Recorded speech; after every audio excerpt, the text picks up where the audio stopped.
তাওহীদ বা তৌহিদ অতি সূক্ষ্ম বিষয়। তাওহীদ বা তৌহিদ মূলত একই বিষয়। শুদ্ধ করে বললে তাওহীদ, আর কিছুটা অশুদ্ধ করে বললে তৌহিদ। তাওহীদ বা তৌহিদের অর্থ হচ্ছে একত্ববাদ বা ওয়াননেস। হাকিকতে তথাকথিত অধিকাংশ তৌহিদি জনতারই তৌহিদ সম্পর্কে বিন্দুমাত্র জ্ঞানও নেই। তাহলে তাওহীদ বা তৌহিদ কি? স্রষ্টা ও সৃষ্টি এমনভাবে বিশ্বাস করা, বা এই বিশ্বাস করা হচ্ছে দ্বৈতবাদ, যেটা মূলত একত্ববাদের বিপরীত। একত্ববাদের মূল কথা হলো আল্লাহর অস্তিত্ব ভিন্ন কিছুই নেই। যা আছে, যা নেই, যা কোনোদিন অস্তিত্ব লাভ করবে না, এই সমস্ত কিছুর সম্মিলিত রূপই হলো আল্লাহর অসীম অস্তিত্ব। সুতরাং এই অস্তিত্বকে কেউ সৃষ্টি করেনি, আবার এই অস্তিত্ব তার অস্তিত্বের বাহিরে কিছুই সৃষ্টি করেননি। সুতরাং এই অস্তিত্ব অনাদিকাল ধরে ছিল, আছে ও থাকবে। তবে শুধুমাত্র এই অস্তিত্ব তার ইচ্ছে মতন তার রূপ প্রতিনিয়ত পরিবর্তন করে চলেছেন। সুতরাং এই অস্তিত্বের কোনো স্রষ্টাও নেই, এবং এই অস্তিত্ব তার অস্তিত্বের বাহিরে কোনো কিছু জন্মও দেননি। তাই কোরআনে বলা হচ্ছে লাম ইয়ালিদ ওয়ালাম ইউলাদ, অর্থাৎ তাকে কেউ জন্ম দেয়নি এবং তিনিও কোনো কিছুই জন্ম দেননি। সাধারণ ধর্মবিশ্বাসীগণ আল্লাহ বা ঈশ্বর সম্পর্কে যে ধারণা পোষণ করেন, এই ধারণা নিয়ে তারা যতবার নাস্তিকের কাছে ডিবেট করতে যাবে, ততবার তারা পরাজিত হবে। আস্তিক বা ধর্মবিশ্বাসী বলবে, এই যে এই চেয়ার, এই টেবিল ইত্যাদি একজন নির্মাতা নির্মাণ করেছেন। একজন নির্মাতা ছাড়া কোনো নির্মাণ হতেই পারে না। নির্মাতা ছাড়া কোনো সৃষ্টি বা কোনো বস্তু তৈরি হতেই পারে না। সুতরাং এই মহাজগৎ এমনি এমনি হয়ে যায়নি। এই মহাজগতেরও একজন নির্মাতা বা একজন সৃজনকর্তা আছেন, আর তিনি হচ্ছেন আল্লাহ। যখনই আস্তিক বা ধর্মবিশ্বাসী এই লজিক দেবে, তখনই নাস্তিক পাল্টা লজিক খাড়া করবে। সে বলবে, যেহেতু একজন নির্মাতা ছাড়া কোনো নির্মাণ বা সৃষ্টি হয় না, তাহলে আল্লাহ বা ঈশ্বরের নির্মাতা কে? তখন আস্তিক বা ধর্মবিশ্বাসী উত্তর দেবে যে আল্লাহর কোনো নির্মাতা নেই, আল্লাহর কোনো স্রষ্টা নেই। নাস্তিক তখনই তাকে ধরে ফেলবে।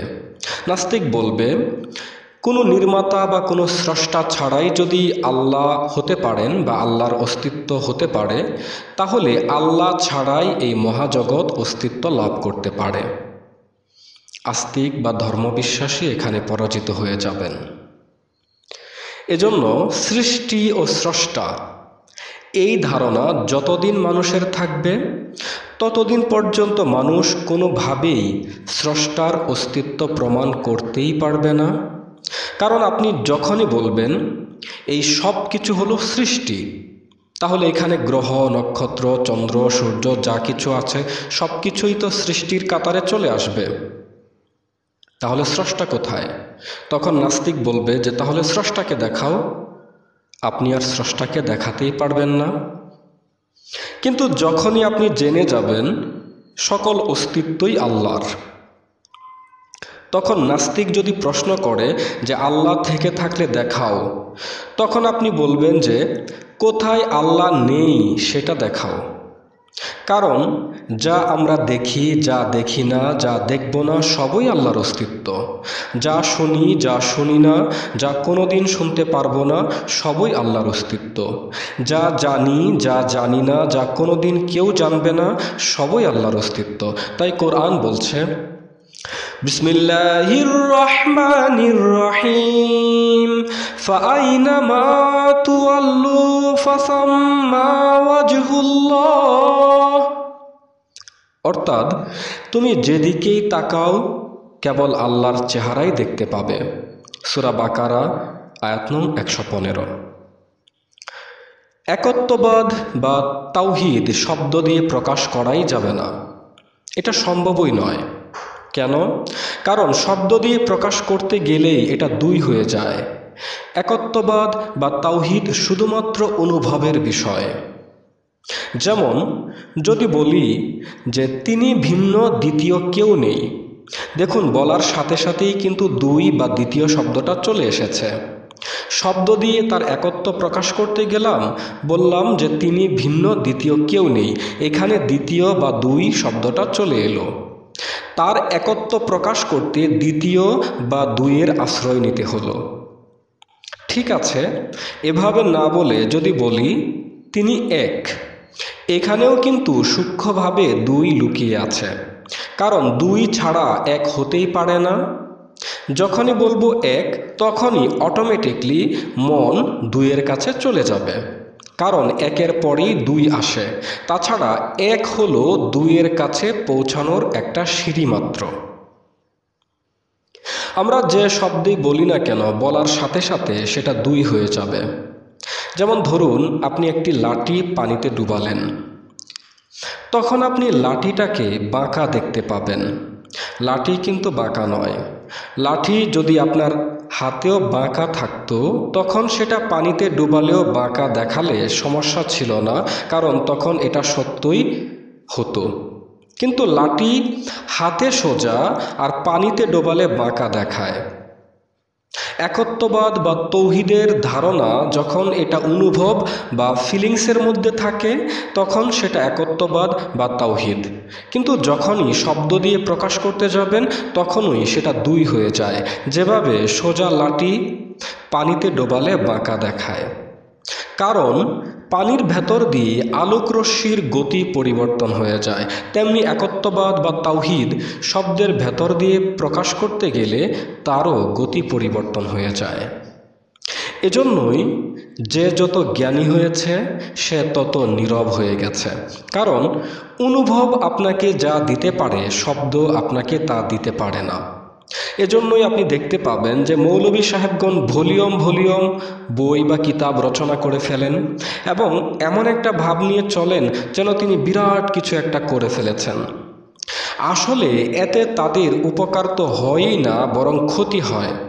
কারণ তাদের ইগো বা আমিত্ব বলে যে তুমি বিরাট কাজ করে ফেলেছ, তোমার নাম ছড়িয়ে পড়বে, কত শত মানুষ তোমাকে চিনবে, ইত্যাদি ইত্যাদি।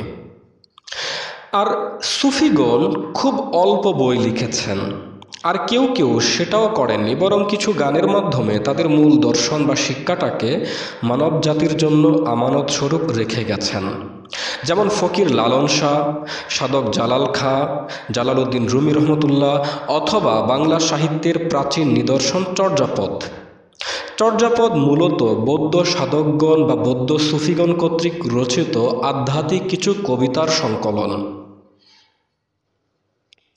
কিন্তু তবুও শব্দ দিয়ে কিছু বলতে হয়, কারণ পবিত্র শব্দাবলী আপনাকে নিয়ে যাবে নিঃশব্দের কাছে, অনুভবের কাছে। এই যে আমি আলোচনা করছি, যদি এই আলোচনাটা না করতাম তাহলে নিঃশব্দে পৌঁছাবার যে পথ, আপনি সেটা জানতে পারতেন কি? যেমন ধরুন আমি একটা বীণার তারে টান দিলাম, সুর প্রতিধ্বনিত হলো, তারপর ধীরে ধীরে এই সুর শূন্যে মিলিয়ে যেতে থাকবে। আপনি কিন্তু জানেন না এটা কতক্ষণ পর্যন্ত মহাশূন্যে ঘুরে বেড়াবে। মূলত কোনো শব্দই কিন্তু হারিয়ে যায় না। বিজ্ঞানীরা প্রমাণ পেয়েছে যে মহাজগতের সকল শব্দ যা জগৎ অস্তিত্ব লাভের শুরু থেকে এ পর্যন্ত সংগঠিত হয়েছে, সেই সকল শব্দ মহাশূন্যে এখনও ঘুরে বেড়াচ্ছে। কিছুদিন আগেই একটা নিউজ দেখেছিলাম, বিজ্ঞানীরা এমন একটা যন্ত্র আবিষ্কার করতে চলেছেন যার মাধ্যমে শত শত বছর আগের বা 50 বছর আগের আপনার মৃত আত্মীয় স্বজনের শব্দ তারা যন্ত্রের মাধ্যমে ক্যাচ করে সেগুলোকে আপনাকে শোনাবে, বা সেগুলো মানুষকে শোনানোর ব্যবস্থা তারা করবেন। রেডিওর বিষয়টাও কিন্তু এমনই। আমাদের আশপাশে অগণিত শব্দ ঘুরে বেড়াচ্ছে, রেডিওর তরঙ্গ সেটাকে ক্যাচ করে এবং আমাদেরকে সেটা শোনায়। আর এই কারণেই মুহাম্মদ সাল্লাল্লাহু আলাইহি সাল্লাম, বুদ্ধ, কৃষ্ণ, যিশু, নানক তারা কিছু কিছু শব্দ বলে গেছেন যাতে মানুষ সেই শব্দের ধাক্কায় নিঃশব্দের কাছে পৌঁছাতে পারে। এজন্যই দেখতে পাই মহানবী সাল্লাল্লাহু আলাইহি সাল্লাম বলতেন, আমি শুধু একটা কথাই তোমাদের সবাইকে শেখাতে এসেছি, আর তা হলো লা ইলাহা ইল্লাল্লাহ, অর্থাৎ আল্লাহ ভিন্ন কিছুই নেই। আবার আপনি যদি বুদ্ধের জীবনী দেখেন, বুদ্ধ একটা কথা বলতেন, আমি তোমাকে যা বলছি এটা তাকে শোনাতে নয় যিনি চিরস্থায়ী, আমি তোমাকে এটা বলছি এই জন্য যেন তুমি তার কাছে পৌঁছে যেতে পারো যিনি চিরস্থায়ী। কিন্তু তারপরেও আপনি যদি তাওহীদ সম্পর্কে পরিপূর্ণ জ্ঞান বা তাওহীদ সম্পর্কে পরিপূর্ণ অনুভব আপনার চান, তাহলে সেটা শুধুমাত্র আপনার নিজের মাধ্যমে, নিজের অস্তিত্বের মাধ্যমেই কেবল আপনি সেটা পেতে পারেন, কোনো শব্দের মাধ্যমে নয়। আর সেজন্য আপনাকে অবশ্যই ধ্যানের গভীরে ডুব দিতে হবে।